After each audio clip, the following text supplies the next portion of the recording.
गाजियाबाद में flat owners को भी हाउस टैक्स भरना अनिवार्य है। गाजियाबाद नगर निगम ने इसकी पूरी रणनीति तैयार कर ली है। हाउस टैक्स जमा करने के लिए नगर निगम सोसाइटी में कैंप भी लग रहा है।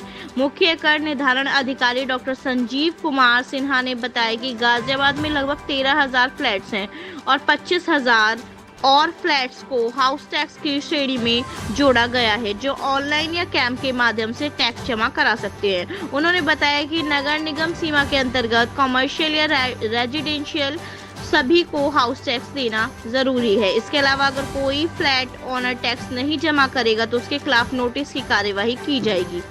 गाजियाबाद से अजय सिंह चौहान की रिपोर्ट। सर 25,000 फ्लैट्स को नगर निगम ने चिन्हित किया है जिनसे हाउस टैक्स वसूला जाएगा। इस तरह की रणनीति बनाई गई है और कब से कार्य करना शुरू करेगी? हमारी रणनीति ये बनाई गई है कि जिन जिन सोसाइटियों में फ्लैट्स नए बन गए हैं या कंप्लीट हो गए हैं या पोजीशन जिनको मिल चुका है, उन पर हमारे राजस्व निरीक्षक, हमारे टैक्स सुपरिटेंडेंट, हमारे जो नगर निगम के जोनल कार्यालय के स्टाफ हैं खुद सोसाइटियों में जाएंगे और उनके जो RWA हैं उनसे संपर्क करके उनके भवन स्वामियों, फ्लैट्स के भवन स्वामियों के से संपर्क करके वहाँ कैंप लगा करके वहीं हमारी पूरी टीम रहेगी और उसको टैक्स के दायरे में उनके रजिस्ट्री के आधार पर लगाया जाएगा और पोजीशन के आधार पर टैक्स आरोपित किया जाएगा। और जो वहीं पर जमा करने की भी फैसिलिटी होगी, ऑनलाइन वो जमा कर सकते हैं या हमारे पूरे सॉफ्टवेयर, पूरे कंप्यूटर सेट रहेगा, वहाँ टैक्स भी जमा कर सकते हैं ताकि उनको कहीं कोई परेशानियां न हो। क्योंकि हमारी अधिनियम में स्पष्ट व्यवस्था है कि नगर निगम सीमा के अंदर अगर कोई भी फ्लैट बने हुए हैं, कोई आवास बने हुए हैं, कोई भी रेजिडेंशियल या कमर्शियल बना हुआ है, उनको टैक्स देना है।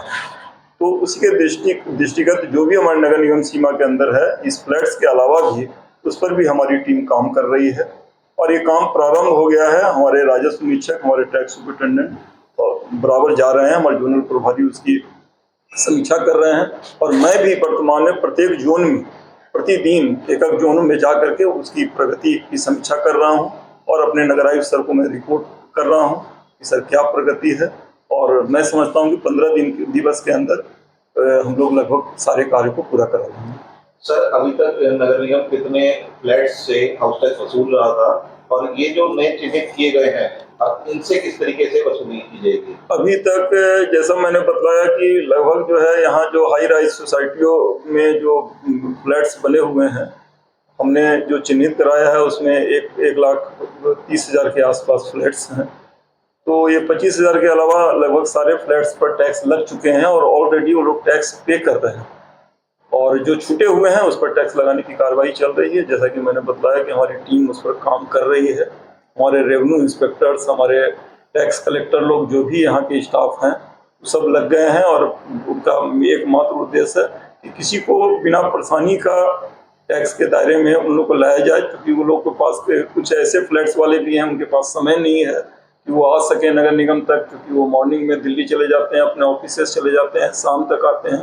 तो उनके लिए विशेष व्यवस्था की गई है कि सैटरडे या संडे विशेष करके सोसाइटियों में कैंप लगाए जाएंगे और वहीं हमारी टीम रहेगी और कैंप टैक्स लगा करके उनके असेस करा करके उस पर आगे रणनीति करके टैक्स जमा कराएंगे। अगर सर कोई फ्लैट ओनर टैक्स नहीं जमा करता है तो उसके खिलाफ क्या कार्रवाई की जाती है? अभी तक तो ऐसी कोई संज्ञान में नहीं आई है कि टैक्स नहीं जमा कर रहे हैं। अगर टैक्स कोई जमा करने से इनकार करेगा तो उनको फिर अलग से नोटिस दिए जाने की व्यवस्था है, लेकिन अभी तक ऐसी कोई संज्ञान में बातें आई नहीं है कि कोई टैक्स जमा करने से इनकार कर रहा है। ऑल न्यूज अपडेट के लिए लाइक और सब्सक्राइब करें स्टार एक्सप्रेस न्यूज।